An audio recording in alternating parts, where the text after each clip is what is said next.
আচ্ছা রাজাকি ভাই, আপনি এই ইসলামী ব্যাংকের যে বর্তমান পরিস্থিতি চলছে সেটার পিছনে কি কারণ মনে হয়, বা এটা আপনার বক্তব্য কি? না, বক্তব্য কি ধরি আমি ভাইয়ের একটা কথা থেকে শুরু করি, যে কথাটা পার্লামেন্টে বলা হয়েছে যে ফখরুল ইসলাম আলমগীরের যে ইসলাম সেটা ইসলাম নয়, জামাত ইসলামের ইসলাম ইসলাম নয়, আর ইসলামী ব্যাংকের ইসলামও ইসলাম নয়। আমি স্রেফ যদি রসিকতাও ধরি, আপনি আসেন রসিকতা অথবা সিরিয়াস, আপনি যেটাই ধরেন, ইসলামের সাথে তো ইনফ্যাক্ট এই নামগুলোর কোনো সম্পর্ক নাই। সেই হিসেবে স্বরাষ্ট্র একটা সুন্দর সত্য কথা বলেছেন। আমি এর সাথে একটা জিনিস খালি অ্যাড করে দিব, এটার সাথে অ্যাড করবো এরকম, বাংলাদেশের গণতন্ত্র কিন্তু গণতন্ত্র নয়। বাংলাদেশের গণতন্ত্র কি? গণতন্ত্র হলো মেজরিটি লোকের যে ওপিনিয়ন সেটাকে অ্যাকসেপ্ট করার নাম গণতন্ত্র। বাংলাদেশে সেটাকে উপেক্ষা করার নাম গণতন্ত্র। গণভোটে 69% লোকে ভোট দিছে, সেটাকে আপনি উপেক্ষা করছেন, এটার নাম গণতন্ত্র। তো এই উপেক্ষা করে আপনি যদি পার্লামেন্টে গিয়ে কথা বলতে যান, who will listen to you? আলাপ করতে পারেন। এটা হলো গায়ে যখন জোর থাকে তখন নানান ভঙ্গিমায় বলা যায়। আমি আবারও বলছি, বাংলাদেশের গণতন্ত্র গণতন্ত্র নয়, কারণ 69% লোক ভোট দিচ্ছে, সেটাকে আপনারা উপেক্ষা করছেন। আপনি গণতন্ত্র মানবেন না, আপনি ওপিনিয়ন দিচ্ছেন। সেকেন্ড থিং আসি, টাকা তসরুফ। ইসলামী ব্যাংকের আলটিমেটলি তার টাকা তসরুফ। সেটা কি বলছেন? 2 ধাপে 11,000 কোটি টাকা করে ব্যয় করা হয়েছে। কি খাতে? RDS, রুরাল ডেভেলপমেন্ট স্কিম, এর নামে টাকা দেওয়া হয়েছে প্রথম এক ধাপে। এটা আগস্টের আগে, অভ্যুত্থানের আগে। কি 10,000 টাকা করে ঋণ টিন দিয়ে, এবং পরে আবার সেটা মৌকুব করে দিয়েছে। দ্যাট ইজ টাকাটা তাদেরকে দান খয়রাত করছে। কি জন্যে? বেহেস্ত বাবা, ভোট দিবা। আবার 5 আগস্টের পরে এই ইলেকশন আগ পর্যন্ত আবার 11,000 কোটি টাকা দিছে, ভোট দিবা। আমি এই বক্তব্যটাকে যদি সত্যি ধরে নিই, অফকোর্স যদি এটা হয়ে থাকে সেটার বিচার করা উচিত, তদন্ত করা উচিত, যেটা জামাত ইসলামকে ইঙ্গিত করে বলা হয়েছে। এবং জামাত ইসলামের আমির বীর দর্পে বলেছে, আপনারা ওভাবে বলছেন কেন? বলেন জামাত ইসলাম করেছে। নাম বলেনি, কিন্তু উনি বলেছেন যে নাম বলেন। তারপর বলছেন নাম বলতে। জি। তো আপনি যখন খুব সত্যবাদী, খুব স্ট্রেট ফরওয়ার্ড হবেন, আপনার কাছে যদি প্রমাণ থাকে, এভিডেন্স থাকে, আপনি এইভাবে বলবেন। সব জায়গায় চলে না। আপনারা যে আমি গণতন্ত্র নাই বললাম, সে পর্যন্ত তো পার হয়ে গেলেন জনগণকে ধোকা দিয়ে। সেটা ঠিক আছে, কিন্তু আমির ইসলাম, জামাতের আমির এটাও বলছে, আমি তাদের কথোপকথন বলছি, এটাও বলছে শ্বেতপত্র প্রকাশ করেন। আমি অ্যাবসোলুট চ্যালেঞ্জ করছি, এটা সে বলেছে, এবং তদন্ত করতে বলেছে। তাই না? বলছে একই কথা আবুল বারাকাত বলেছিলেন, যে ইসলামী ব্যাংকের ফান্ডিং করে জঙ্গিদের। পরিষ্কার উনি ওইভাবে বলছেন, জঙ্গিদের। আর দাড়ি কমা সেমিলিক্লোন যখন দিতেন, এটা তখন মনে হয় আমার মতো, আমি যখন হোস্টেলে পড়তাম, আমার বাপের কাছে চিঠি লিখতাম, 540 টাকা 70 পয়সা লাগবে। তা আমার বাপ মনে করতো বিষয়টা চূড়ান্ত, এত একুরেট হিসাব করে আমার ছেলে পাঠাইছে। আর যদি রাউন্ড ফিগার পাঠাইতাম তাহলে প্রশ্ন করতো, তখন ফ্যাকশন নাই কেন একেবারে। তো উনি সেটা করছেন, উনি ওটা করছেন, উনি কৌশল এই দেশের লোকেরে বুঝাইছেন। এটা সাধারণ লোকেরে বুঝানো যাইতে পারে।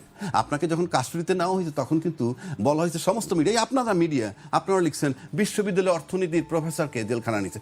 একবারও বলেননি ফান্ডিং তসরুফ করছে, জনতা ব্যাংক তসরুফ করছে, এইসব। আমি চ্যালেঞ্জ করে দিলাম, আপনি দেখেন একটা পত্রিকা, কেউ লেখেননি। ইউনিভার্সিটির শিক্ষক।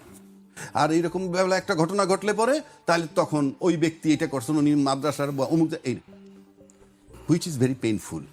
আপনি যখনই কেলেঙ্কারি কথা ধরবেন, অফকোর্স আপনি আসেন শেয়ার বাজারে কেলেঙ্কারি, আসেন পার্লামেন্টে আলোচনা করেন, উই ওয়ান্ট টু সি ইট। পার্লামেন্টে আলোচনা করেন, সোনালী ব্যাংক কেলেঙ্কারি, জনতা ব্যাংক কেলেঙ্কারি, বাংলাদেশ ব্যাংকের টাকা চুরি, বেসিক ব্যাংকের কেলেঙ্কারি, কি এগুলি মাপ?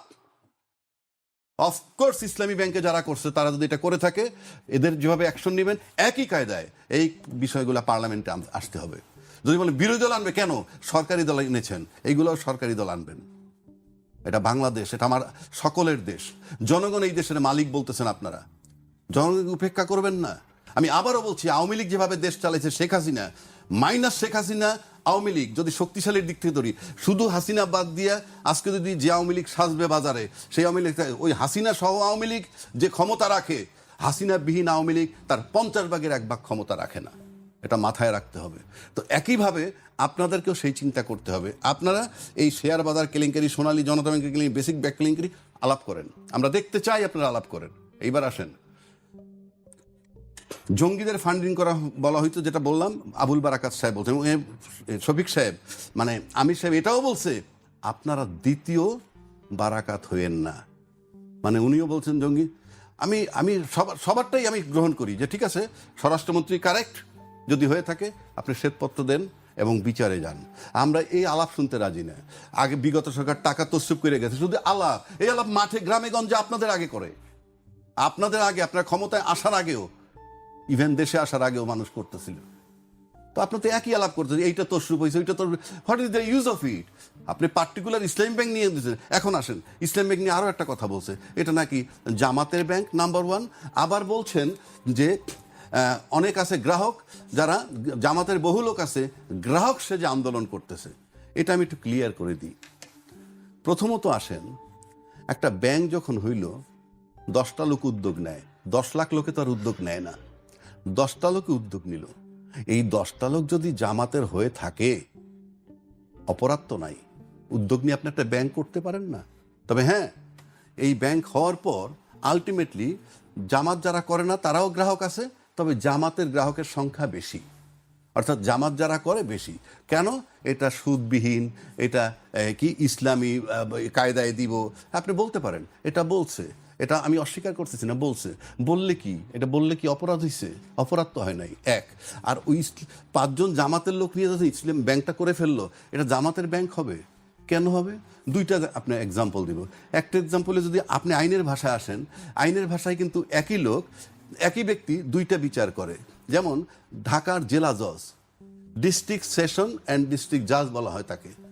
উনি যখন ক্রিমিনাল কেসের বিচার করেন তখন তাকে বলা হয় সেশন জাজ, এটা জেনে রেখেন, তখন তাকে বলে সেশন জাজ। যখন উনি দেওয়ানি মামলা, জমি জমার মামলাটা শুনেন, তখন তাকে বলা হয় জেলা জজ। তাহলে ব্যক্তি কিন্তু এক। একইভাবে ইসলামী ব্যাংকের গ্রাহক যদি জামাতে ইসলামের সদস্য হন, সে তো এখন গ্রাহক হিসাবে আন্দোলন করতেছে, ওই ব্যাংকের গ্রাহক, ওই ব্যাংকের অ্যাকাউন্ট হোল্ডার। অপরাধটা কোথায়? আপনারা বানাচ্ছেন এটা জামাতি ব্যাংক। মানে জামাতি ব্যাংক মানে কি? 1 নম্বর, তারা কি ব্যাংক করতে পারবে না? 2 নম্বর আসেন, যদি তাই বলেন যে জামাতে করছে বইলা বা একটা দলের লোক করলেই হয়, তাহলে আপনি যদি শেরিনা হোটেলের দিকে তাকান, এটা কি বিএনপির হোটেল? আপনি ঢাকা ব্যাংকের দিকে তাকান, এটা কি বিএনপির bank? Of course not. But Sherina হোটেলের মালিক বিএনপি করেন, ঢাকা ব্যাংকের মালিক বিএনপির এমপি। ডাজ ইট মিন যেটা বিএনপির ব্যাংক? আবার উল্টা দিকে আসেন, 3 জন এমপি মিলে উদ্যোগ নিয়ে যদি একটা ব্যাংক করে, তাতেই অসুবিধাটা কোথায়? আবার বলতেছেন আপনার কি যে দলীয় লোক সব ওই ব্যাংকে ঢুকাইছে, সেখানেই বা অপরাধ কোথায়? আমি যে জেলা পরিষদের চেয়ারম্যান দিলাম, আমি যে পৌরসভার চেয়ারম্যান দিলাম, প্রশাসক দিলাম, কোত্থেকে দিলাম? কোত্থেকে দিলাম? তারা তো নিজস্ব, নিজেরা বানাইয়া নিজেরা তো করতেছে, নিজেদের লোককে প্রোভাইড করতেছে। আপনারা কোনটা করতেছেন? আমি ভাই যুক্তি দিচ্ছি, তার মানে এতে কিছু আসে যায় না। একই ব্যক্তি জামাতও করতে পারেন এবং গ্রাহকও হতে পারেন। এখন তার আন্দোলন হবে গ্রাহক হিসেবে, নট জামাতি হিসেবে। কতগুলা যৌক্তিক কথা বলতে হবে। সুতরাং আমরা যেটা বলতে চাচ্ছি যে শ্বেতপত্র প্রকাশ করুন, 1। 2, অবশ্যই যদি এই টাকা ইলেকশনের নামে টাকা নিয়ে দিয়ে দেওয়া হয়, সেইটার জন্য অবশ্যই বিচার করতে হবে, কোনো ছাড় নাই।